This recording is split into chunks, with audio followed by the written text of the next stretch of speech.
everybody, and welcome inside another edition of the Wrap Up, the 98th edition, 98 Degrees. Great band. I would be lying if I said I've never seen them in concert. Dan, care to share any embarrassing moments of your childhood? There's a lot. I don't know if we really want to get into that, but hey, there's nothing wrong with that. You know, it's No, none. Nothing wrong at all. It's just, you could go on for many, many moons. Ricky Martin, yeah, I've seen him too. No shame in my game. wow, I don't care. Get at me, homies. nice. Hey, Yeah, I should probably stop sharing these moments and let's cut to the chase. no Happy judgment. Easter, Dan. Happy Easter. Did you have a good one? It was a great one, All I right. tell you. The rabbit was great. Got some peeps, threw them away. Very good. Just kidding, didn't get any. Thank you, family, for not providing me with those.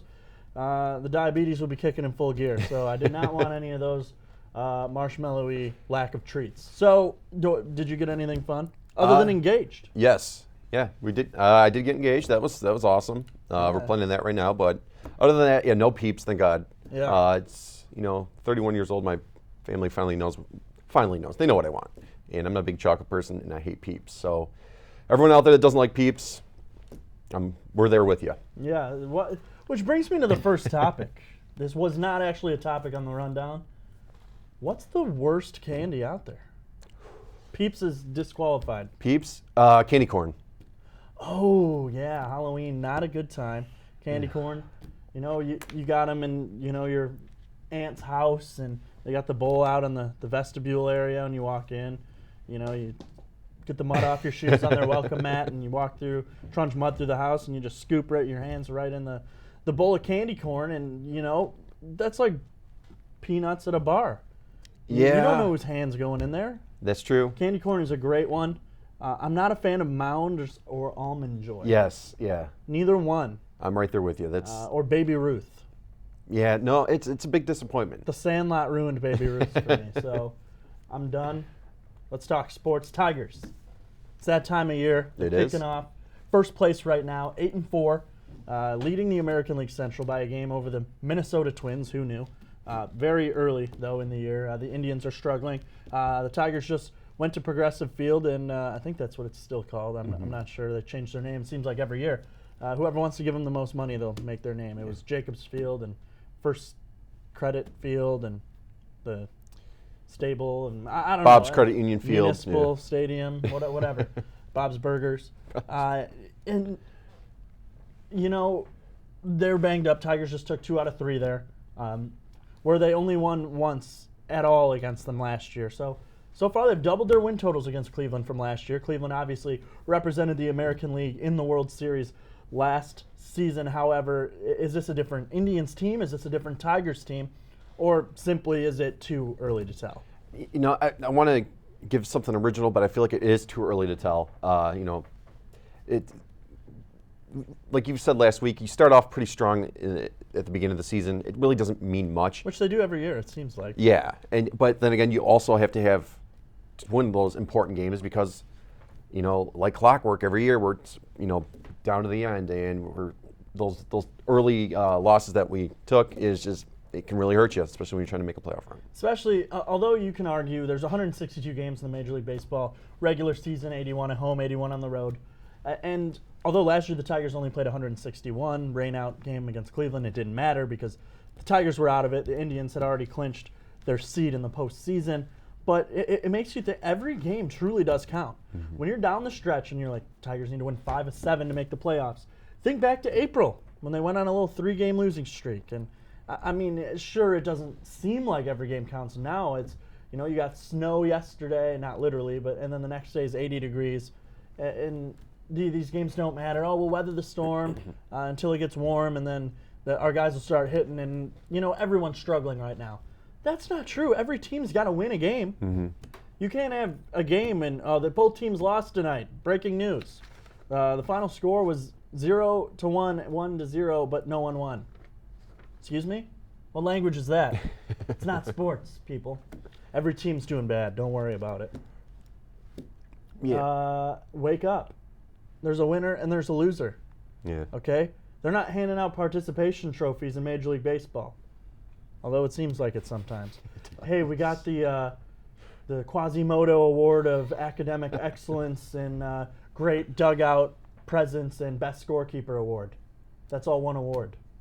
We're just digging right now. Yeah. Best peanut shell spitter on the team, Don Kelly. There you go. The Don Kelly Award of 140 averages. He's the best hitter with a 140 average, people. Yeah. I mean, come on. What are these awards? There's a winner, there's a loser. You got your Cy Young and your Silver Slugger and All-Stars. What more do you need? Yeah. MVP. That's it. And a World Series champion, Most importantly. which Tigers haven't seen in my lifetime. Yeah. Or Not my yours. lifetime. See? No. Yeah, look, we can connect. We can connect. 1984, obviously. They went back in 87. They went back in 06, and obviously again in 13. Yep. Losing to the Giants, and then losing to the Cardinals. However, and in those two World Series, they won a combined one game. Came in Game 2 of the series against St. Louis in 06, although that was a magical season. Maglio, obviously, with the walk-off home run. I just hope there's going to be that moment this year. Like, I'm ready. I'm ready to root on these Tigers. I've been so hard on them. I've been so hard on Ausmus. I've been hard on really everyone. And, I mean, who am I? So I just... You're a ticket money paying fan, and if you want to get upset over bad calls, anything, listen, you and I have both consumed enough hot and ready pizzas to be shareholders in Village Sharing. So if if that's the case, you want to be upset about it, you're more than welcome to. I'm allowed. Yeah. I went to the game last Tuesday. They won 2-1. Yeah, you did. And you know what? I'm a stockholder, There you go. shareholder in Yeah. the Detroit Tigers. My heart owns some shares. For the casual fan of baseball, it's a lot of the most common complaint you'll hear is, oh, there's too many games. It's too long. You know what? And that's true. Personally, I feel like there's too many games, but that's a whole nother conversation for a different time. But with that being said, if you really try to enjoy baseball, you got to compartmentalize it, and just look at it as every game's important, because you got to remember last year, if we only won that game in early May, that probably would have changed the whole dynamic of this team. So if you can watch it every game as if it's the most important game down the line, I think it's easier to maybe tolerate that long season. Obviously, you have your diehard baseball fans, but to the casual Tigers fan, you watch every game as if it's going to make a huge difference down the line, and I think that's the best way of doing it. You and I could talk till we're blue in the face about how many games there should be in the season and stuff like that, but you just got to treat it as an individual game and not look at the long run. So for me, that's especially in those dog days of summer when there's. You told me to talk till I was blue in the face. I held my breath. I didn't last very long, but you just got to look at it like that. seeing stars. Is the room spinning? Oh, nice. But with that, I don't know what's nice about that. You might be hosting the show alone. And at the break, I just it's the won't first on the return. wrap up. You're wrapping up. Nick's life. There you Next. No, real quick, though, about the Tigers actually right now. Justin Verlander obviously roughed up against Cleveland on Sunday. 8 earned runs, 3 home runs. Is this just kind of a notch, a bad rough spot, I guess I can say, because he had been pitching great this season in his 2 prior starts. Obviously, the Indians are still a good team. He faced off with Kluber, and it was a 13-6 or 13-9 or whatever the score was game. And, I mean, from a guy like Kluber who's won a Cy Young and a guy like Verlander who's won a couple and an MVP, it's just not what you would expect when those two guys come up. I think he's going to right the ship. It's just one bumpy, little patch. I think he'll get through it, obviously. And then there was, apparently he was tipping his pitches. Reports came out. He had an answer for that on Twitter. We're not going to show you that, but you can check it out for yourself if you follow Justin Verlander on Twitter. It's a pretty funny response. He's pretty quirky on Twitter and pretty quick to give it back to fans and other people who are accusing him of things and, kind of bashing him a little bit, I guess you could say. But he was roughed up. Miggy was banged up. Miggy might not play in the series against Tampa this week. Obviously, they're down at the Trop, the land of the Tamp, St. Pete, playing a banged-up Rays team. So, obviously, without Miguel Cabrera, they can be fine. He's really struggled, although finally hit his power surge, I guess you could say, homering in back-to-back games in the Cleveland series. And really started to pick up the pace a little bit. Obviously, his average isn't where he wants it, but he's been known for slow starts. Yes. No one's going to have a start like Chris Shelton had in 2006. Rest in peace. You know, he hit 728 for the month, hit 11 home runs, Big Red. And then he was sent down to the minors by the end of May. So what does that say about his month of May? Right. Terrible. He must not have had a hit all month. Yeah. So, I mean, obviously, you're going to, you know, comme ça, et toi, a little French for you. But, you know, he's banged up. Rest him now because you're going to need him down the stretch, especially because he hasn't really started to produce. It's early in the year. Wait till the weather turns. Yeah. He's not used to this climate, this cold. Venezuela doesn't see snow. So wait for it.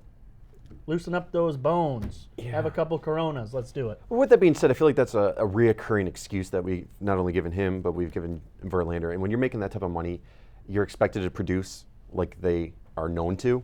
And if you're, like I said, if you're making that type of money, you need to be consistent. You don't have to be lights out every game, but I feel like that's a reoccurring excuse. So maybe it's just the pessimism in me, but I don't know. I feel like we're giving them way too many excuses for the money that we are giving them.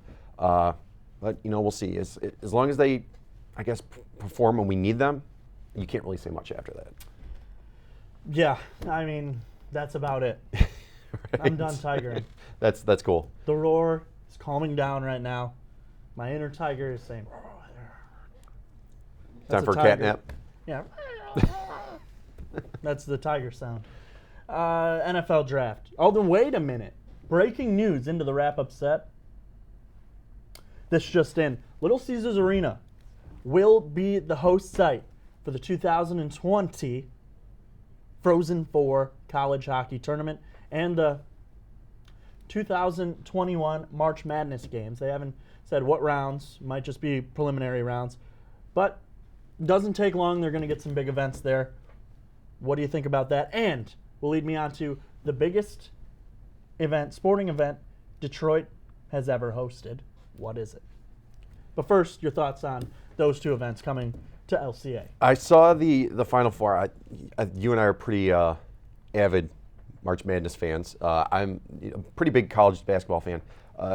That's awesome to see. You know, I did happen to see a couple of pre-sale ticket prices and really wasn't impressed with the high amount that they were. Granted, you are seeing a bunch of games, but it's still pretty pricey for a town like Detroit. That's a lot to ask for. Obviously, Well, what do you mean?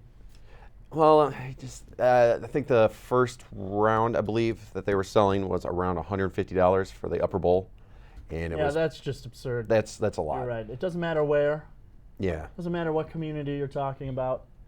That's a lot of money. Yeah. Gotta iron out the rough patches here. And as far as the Please, biggest everyone. events, It's the iron heating steam up. press.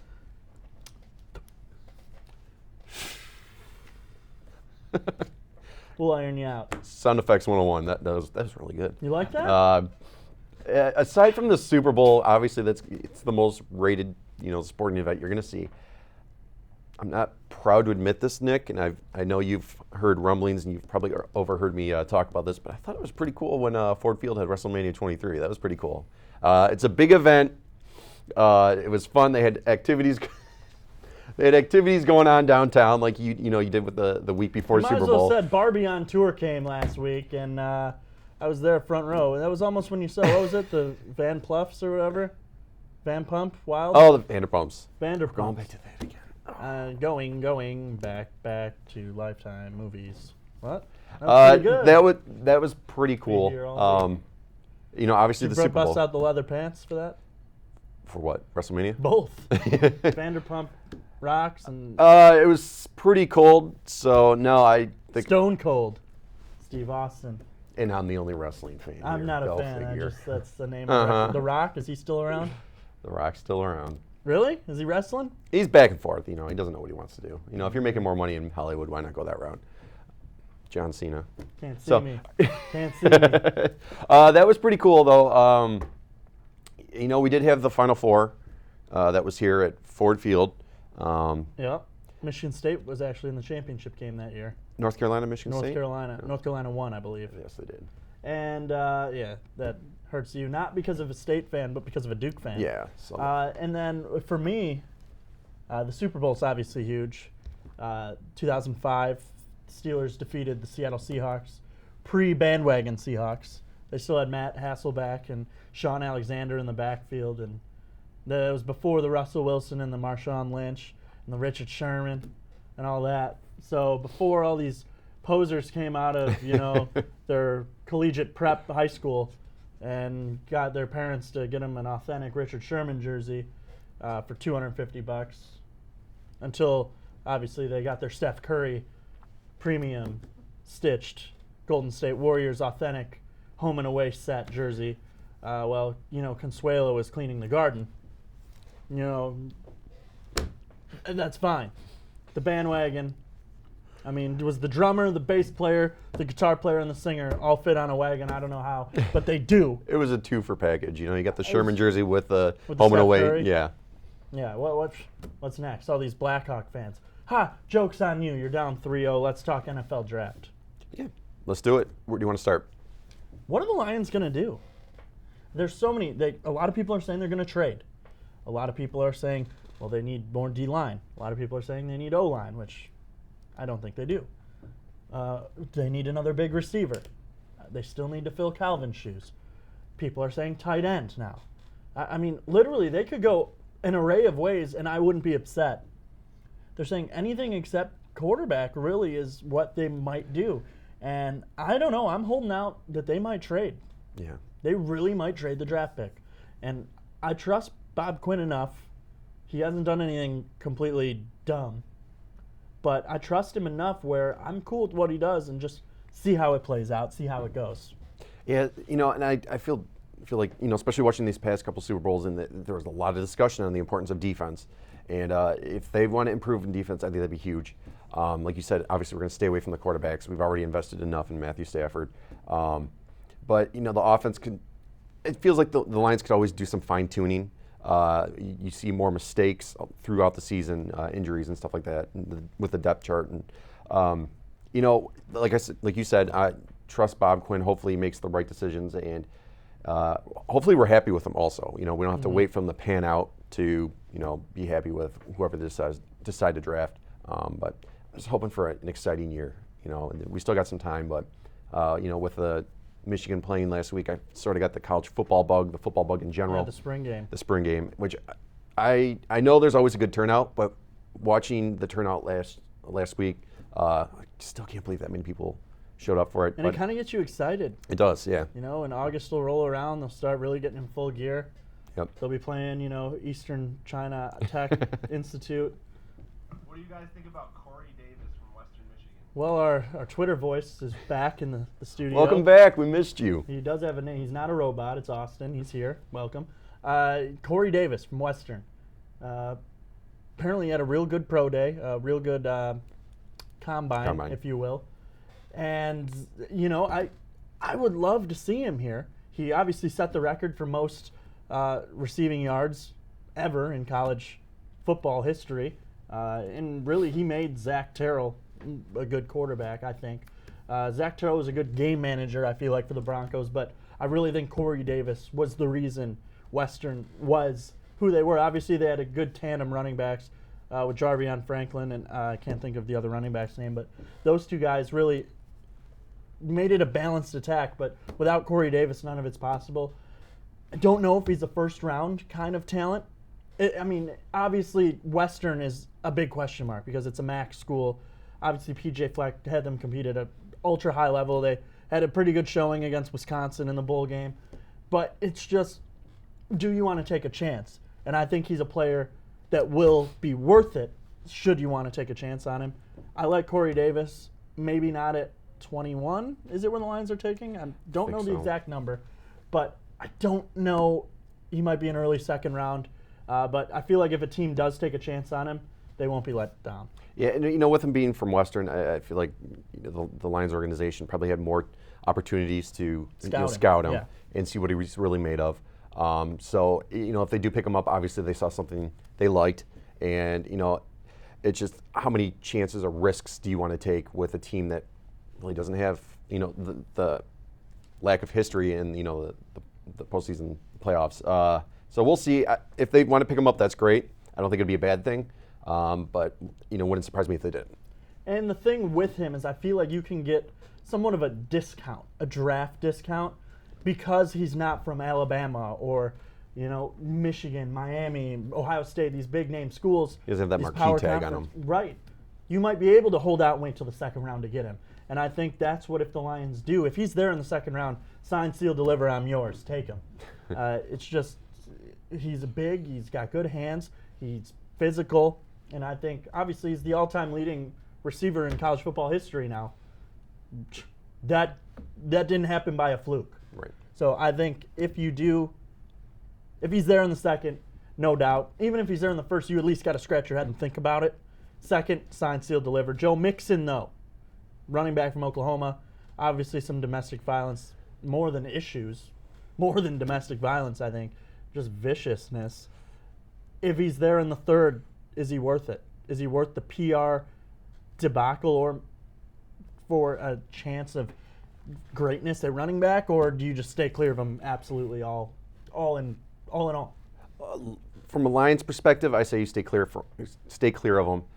You and I have last season, we went on a lot of rants about the domestic violence, your outside of the game activity, player ethics, and to me it's becoming more and more common, and almost more and more accepted by the league and also by fans. I feel like the outrage isn't necessarily at a pinnacle like it used to be because it's just so out there and publicized, whether it'll be your TMZs or your just social media in general.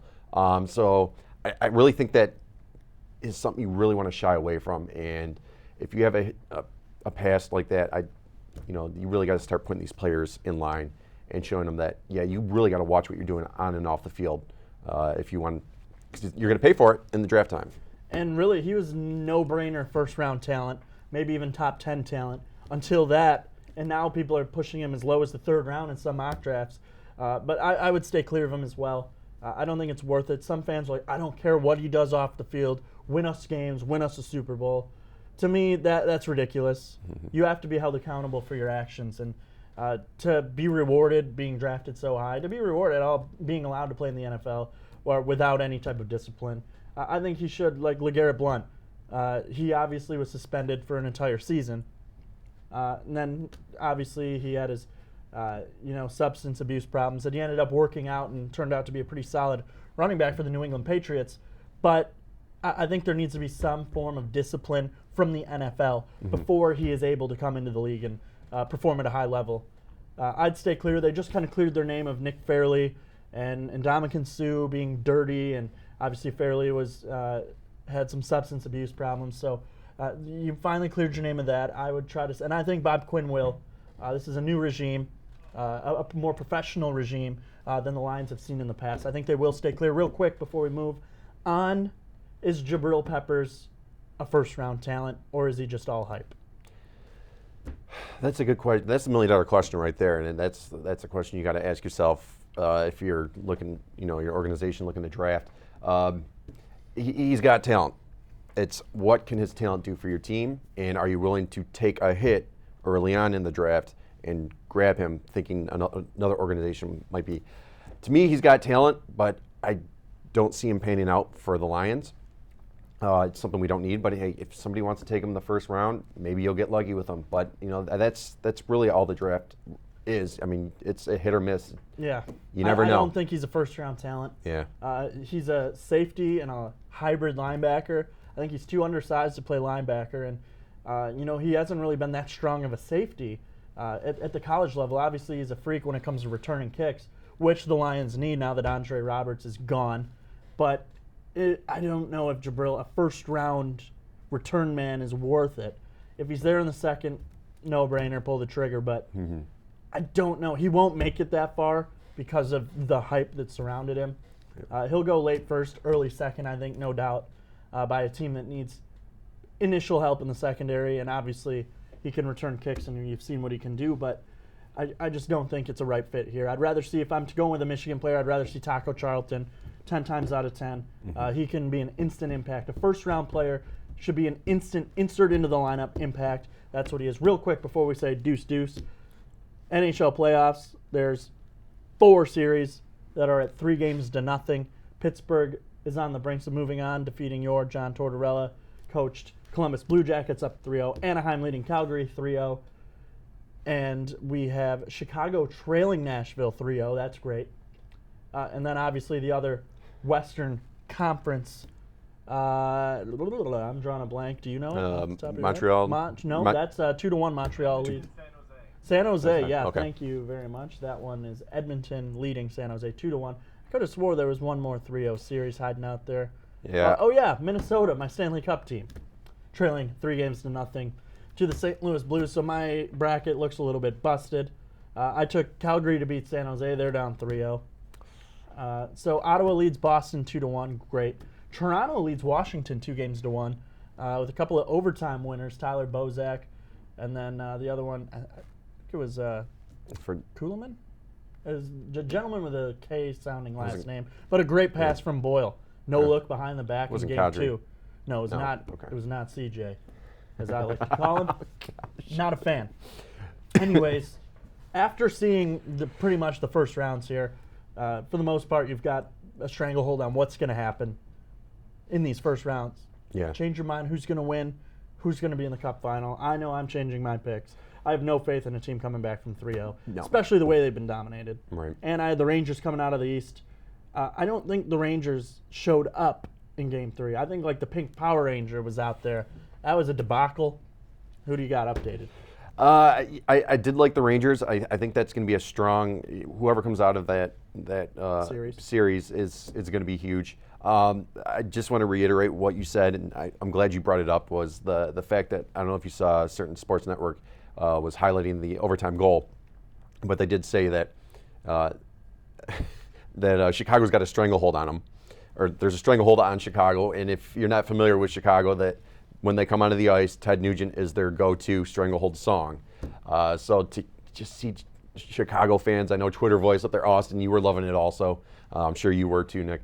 Just seeing this team just get decimated and down 3-0, and I will it's happily great just, with those tears. I will happily have my bracket be busted. I took obviously Chicago to beat Nashville, but man, I don't even care. I love to see these bandwagon.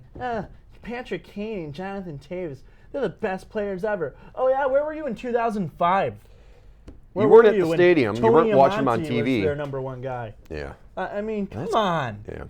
Could you even know the goalie before Corey Crawford? Bet you don't. Yeah. And they were still good at that time when it was Cristobal UA. But before that, Oh, that was great watching Belfour coming off a bender, jumping between the pipes. come That on, was- these fans, they don't even know who Eddie Belfour is. Yeah. Who? Belfour. That's who sponsors Joe. Their name's on the ice at the Joe. Yeah, okay. Great. Patrick Kane, Jonathan Taves, Duncan Keith. Can you name anyone else? Marian Hossa, yeah. What team did he play for before? I don't know. Oh, okay. You're a fake fan. You're like fake news. You're fake fans. You should be ashamed of yourself. Make hockey great with this fakeness. You don't deserve to be a fan. I'm glad Chicago's losing. I wish Pittsburgh would lose too. I don't care. I don't care. Yeah. Guess who cares? No, not me. Chicago, you and your fans are done. Like dinner. Ding ding. Gotta go get it. Dan Myers, Nick Buckler saying so long for now. We'll see you next time. Oh, and by the way, see you, Chicago.